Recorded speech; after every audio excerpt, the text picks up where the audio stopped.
Why is it that you guys have stayed in touch so well for so long? I mean, it goes back. I mean, your closest friends, right? I mean, it's like there's, um, I don't know, the circle's big, but I think the circle's small for both of us. Like there's a lot of people we know that we've been in touch. I moved around a lot. I mean, not just the city of Sioux Falls, but the entire, I mean, region now is really national for Kurtiss when you think about even the stuff with the indoor football league. And I mean, what he does there with the academy, the circle is big on what you do with your job, but the circle I think is small because you just need those people that you can trust. And so, um, you know, I can't say I trust him more than my wife because that I'd hear about that. But I mean, you're right there, and it's things you can just be real truthful and someone who cares and all that kind of stuff. I kind of want to ask Kalen a couple more questions about Kurtiss. I've asked Kurtiss many questions about you, Kalen, over the years. So, but I want to be respectful of Kurtiss's time. So, I do you mind Yeah, us talking yeah. about No, you? I gotta go. You guys keep going. And Kalen, good to see you, man. Yeah, Love good to ya. see you too. Love you, man. Yeah. All right. So Kurtiss has left the meeting, but I wanted him to hear what you thought, Kalen, of him as a commentator, because I've gotten to sit next to him calling a bunch of high school games for 5 years, and I have so many people who tell me they can't get enough of listening to this guy talk about football in real time. I mean, I'll talk to him about an hour every Monday because he's the go-to Monday afternoon quarterback to talk high school, college, pro, Alabama. But just in the games, they just say, even high school games, they just can't believe Kurtiss just said that. So, and he can say it. He can criticize, especially, of course, you would expect he loves to um, second guess or pick apart offensive play calls. That's kind of his thing. That's kind of your thing. And he knows he can do it if he doesn't like it because he knows all these coaches anyway. And he knows there's a respect there. He feels comfortable speaking his mind. But I'm curious, like going back to him, knowing him in college, how much does that line up? That he's a guy and now he's going to do 32 games for the Indoor Football League. I mean, he's a budding star over there at Yahoo calling pro games now. Does that line up with his personality? It does. I mean, again, it does, and I think it shows. I think there's ways. I'm trying to be efficient myself and explain. I think there's things that when he's calling games, you can see that he just sees the big picture, and it just is natural for him to get a feel. And that's how he was as a play caller. Just watching him over the years. And he can see the details happening within the blocking schemes. He can see, the ball's over here, but he can feel what's happening at the same time. He sees the whole field just like he did as a quarterback, always thinking ahead, being able to take the context of what happened early in the game and how that relates to what's going on. I've caught some games here and there, and it's fun to listen to him. But when I say opinion, I want to be careful, but like he's not afraid to just say how it is, and that's what I love about him. I think I learned a lot from him over the years in that ways. I think again, you talk about offsetting each other. When we're on the football field, our personalities and things like that. I learned a lot from him. Took some things from him. I think I'd like to think that there was things that went the other way, and that definitely was the case in that 5 years when we were together. At Sioux Falls, and how we fed off each other, especially during the game. So how would you explain the similarities or differences, probably more so differences in your personalities and how it works Yeah, I think together? there's a lot of that. I mean, in the end, the similarities are you do what's best for your team and your program. Um, and you're going to still, have a respect for the game. You're going to have a respect for the people that you're going against, in the end. But you're also, just super competitive and feel like, not in an arrogant way, feel like you have a way of preparing better than your opponent, doing things in a way where you can get your team to believe, be able to come through in the big moments, and just give me some time, give him giving himself some time with his teams, and you're going to find a way to win. And whether that's in that moment, in that game, or over the course of the season, or over the course of years as you build what you're trying to build within your organization, or in our case, our program. Sure. But differences, like just not even football wise, just your personalities, how are they different? I don't know. I think there's probably less differences now, especially as we've gotten older. I mean, just, been around each other so long. So again, I think you take things, again, we talk all the time. That's why, he just will shoot you straight. If I pick up the phone and give him a call, I'm going to hear, and a lot of it you already know. I think there's a perspective that someone who's not in the fire has, and I can do that to him as well. Or I could. He's not coaching, anymore. But I think that's reality. We're not holding back, and then in the end, there's also just an encouragement too, because it's like we do believe. I mean, I believe that he is an amazing coach, and I think that's what he'd probably say in regards to me. So it's just a matter of trying to. You're not breaking that trust. You're just trying to help that person be better. So after your typical Alabama game, what kinds of lines of communication are there between you and him about his thoughts on what transpired? Yeah, I think you call him. Does he call you, or what? I mean, sometimes it's a call. Sometimes a lot of times it's just text messages. And again, I think the more you know each other, I think about the coaches that I'm with now too. I mean, it doesn't take a lot. It's efficiency. It's just efficiency. Like, man, this, and it's like, yeah, I know, we got to get better there. We got it, the way we were clicking in that way, or man, this guy really had a great game, this, whatever it might be. So, I think it's not a lot. It's not as much as, you're probably making it out to be. It's very efficient. And, but I do respect, what he says. And just like the people I really believe, respect across the coaching profession. And, if Jeff Tedford reaches out to me about something, I mean, I'm going to listen to that. I'm going to, if my staff says something, I mean, I got him here for a reason. I'm going to hear what they have to say, and I'm going to process it, and going to use whatever information I get to help make me be better. How do you process? That's the word I was going to use. The fact that since 2009, you guys ended this incredible run together at USF, because you take the job at Southern Illinois to be the offensive coordinator. He stays in town. He just keeps winning titles for the Sioux Falls Storm. And grows the academy, and now he's kind of becoming a budding star in the commentating scheme. But how do you process? He's been here and he's been ripping it up, whatever he does here in Sioux Falls. But you've been out there, and now you've gone to Fresno and Washington and a national title game in Alabama. We all know the scope of that. So how do you process that? Like if he wanted to, or took your path to go to other places, to move up or around, I mean, what my guess is there's no ceiling there, right? Oh, like yeah. There's opportunities to go other places.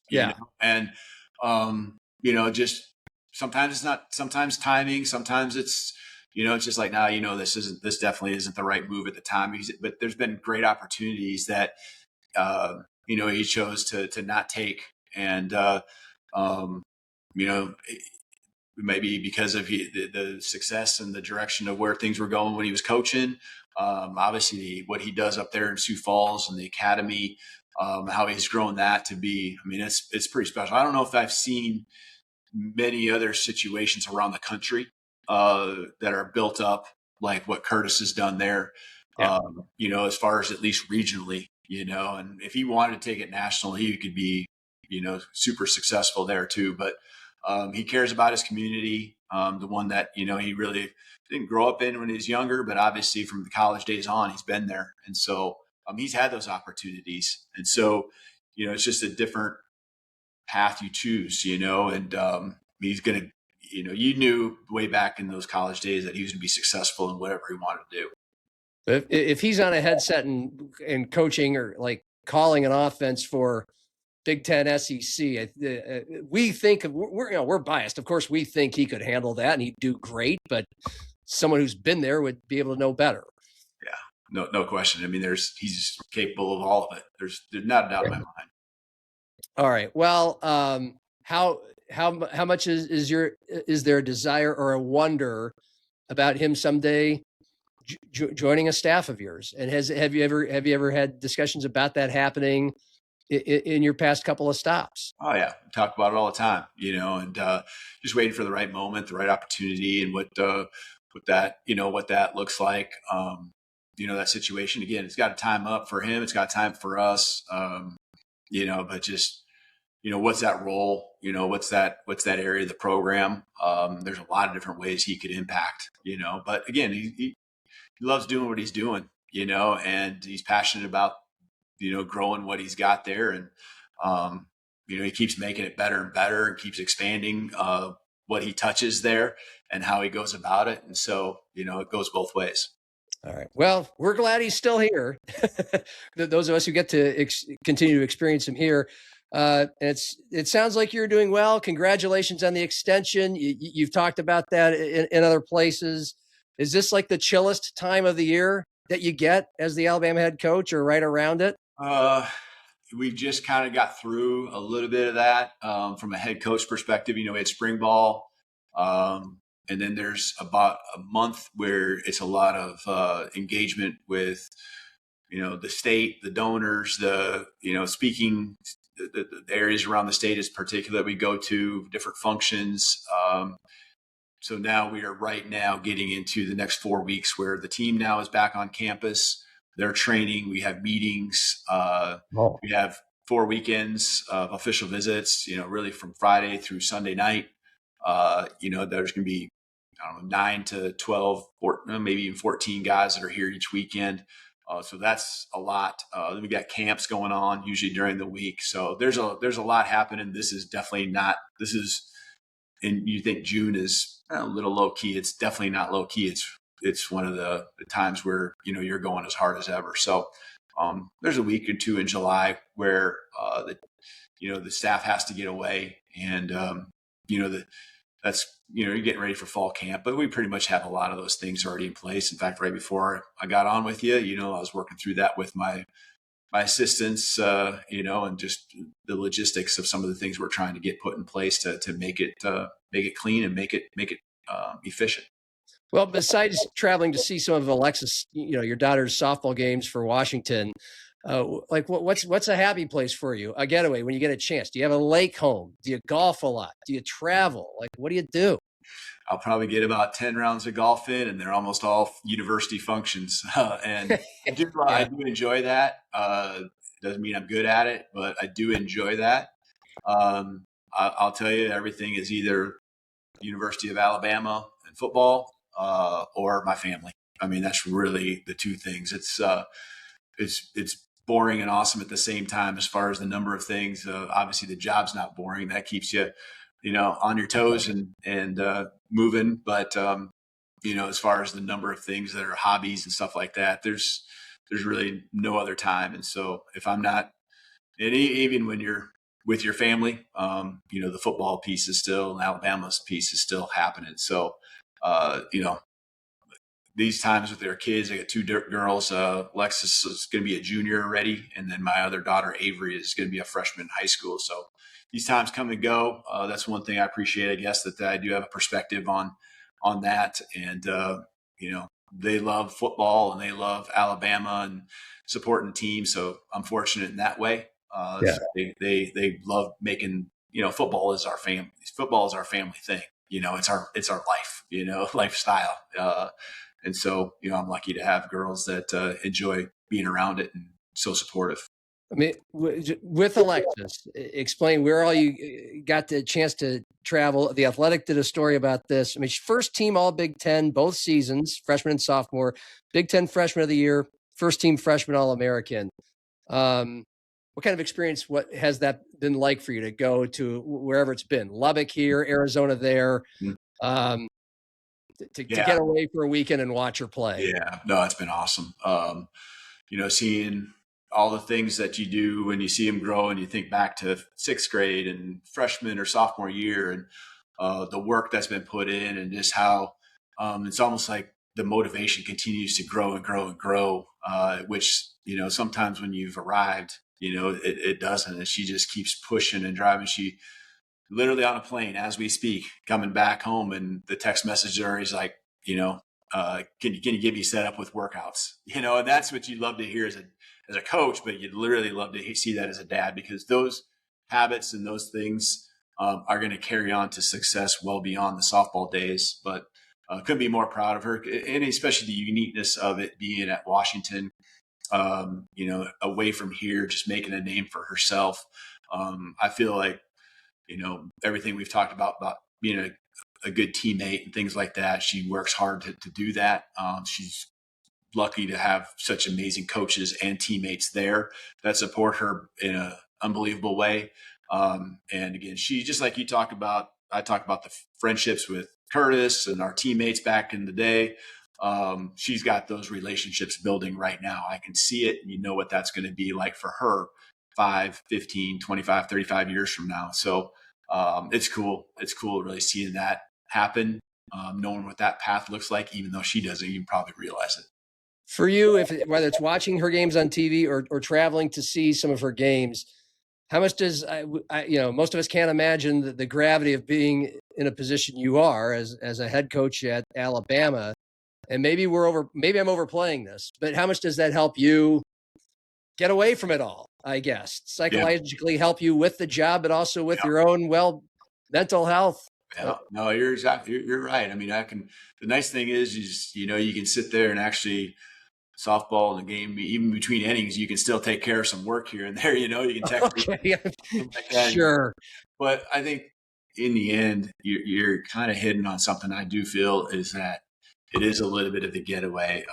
And I can tell you again, because I'm so proud of her, even just being in the spot she's in. It's not, you're rooting for your kid. You want them to be successful. You want them to have their moments. But I just couldn't be more proud. I sit back and relax when I'm watching these games, other than maybe one moment here, one moment there when the season's on the line and things like that. It's just, I'm blessed. And, the competitiveness and the stuff that comes along with being at Alabama and how important game day is and the wins, and, it being your job.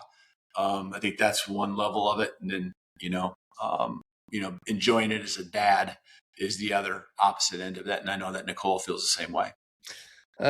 You've talked plenty about the wins and the losses, where the program's at, the NIL and the portal and the challenges of that job, and what you have in store at Alabama for all that. Again, in other spaces. So I'll just ask you this: as we land the plane, I let you move on to whatever's next.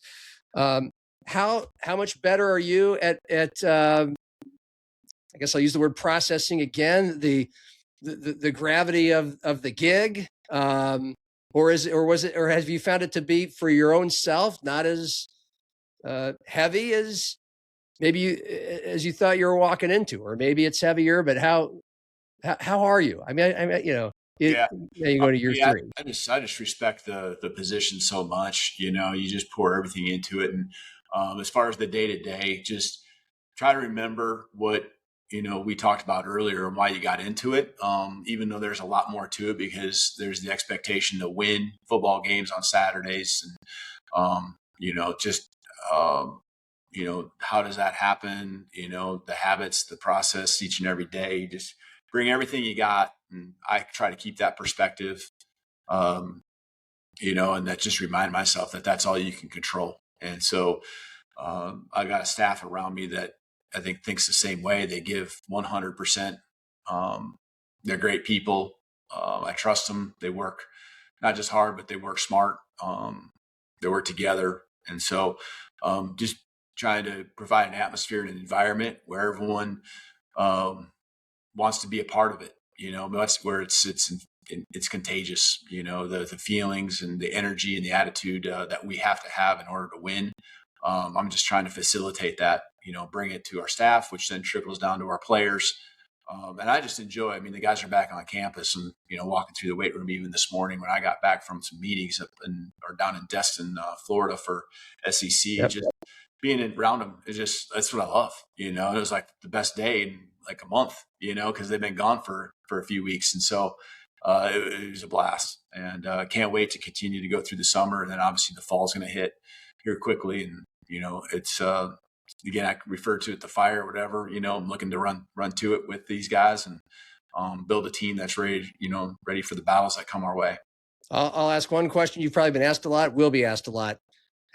How close are you guys? Like in that gap between you and Indiana, who goes on to win the national title, how close are you? What needs to be done to kind of fill that gap? Yeah, I think we came a long ways in a lot of areas. Last year, I think they got to make sure that those areas that became strengths, that you just don't take it for granted. We were great in big moments, and how were we big? We practiced them. We were very intentional. We were disciplined. We played hard. We never gave up. We were great in adversity. When adversity was coming our way. And there's things we got to get better at, because obviously we fell well short. But the story I told you about 55-0. I've referenced it, but never said which scenario it was. That's one of them that I always am mindful of. And that you never want to sell the kids short. You never want to.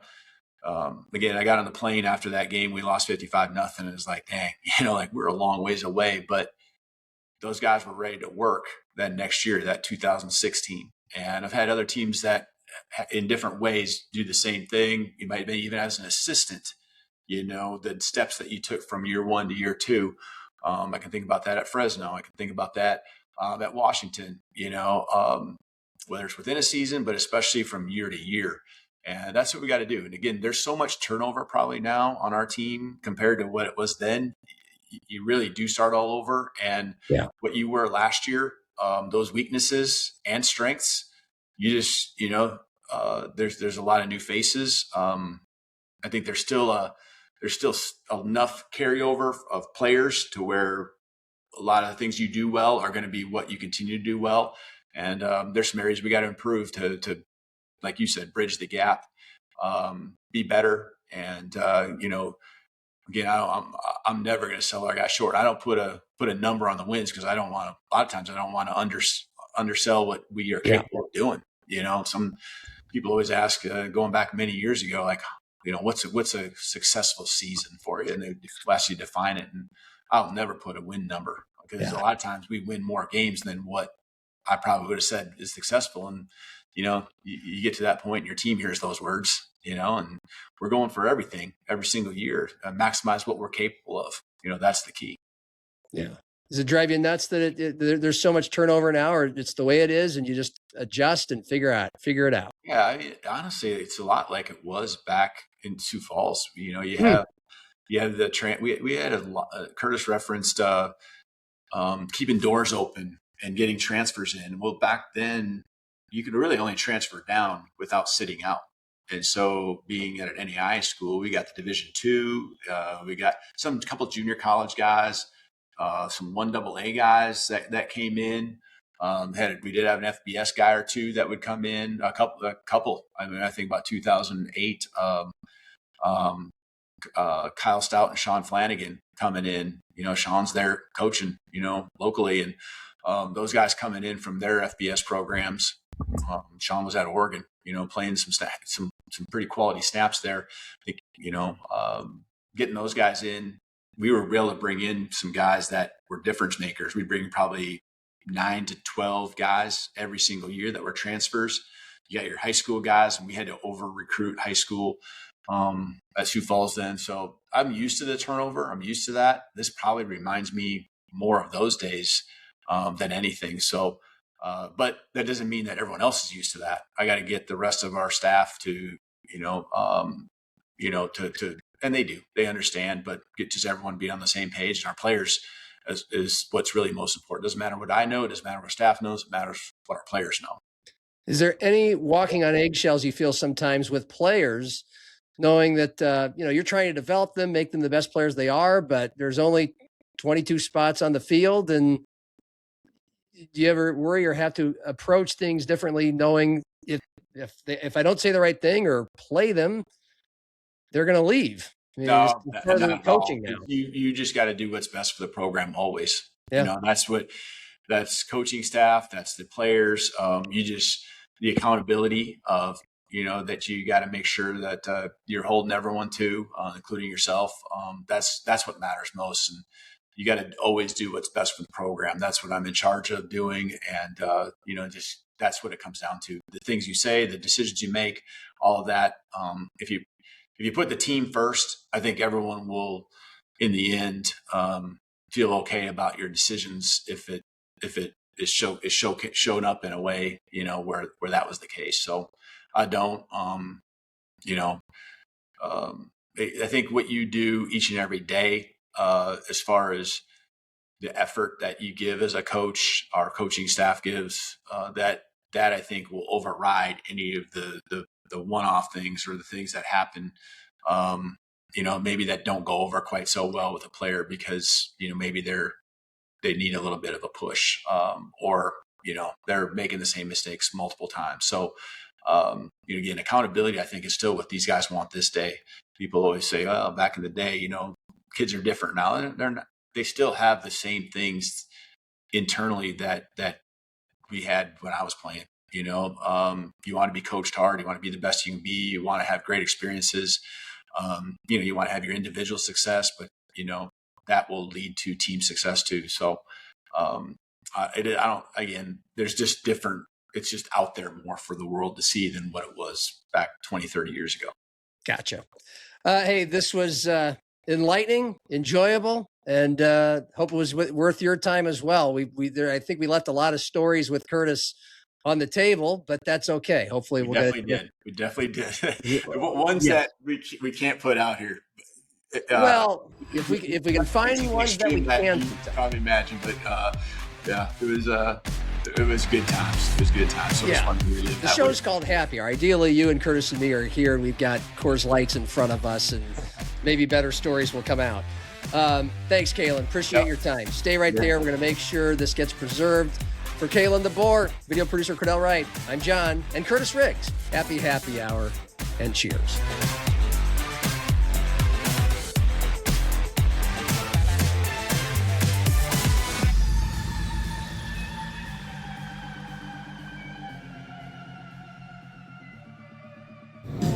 You need anything else, John? No, I think I'm good, Greg. I think I'm going to tap out. All right. Have a good night.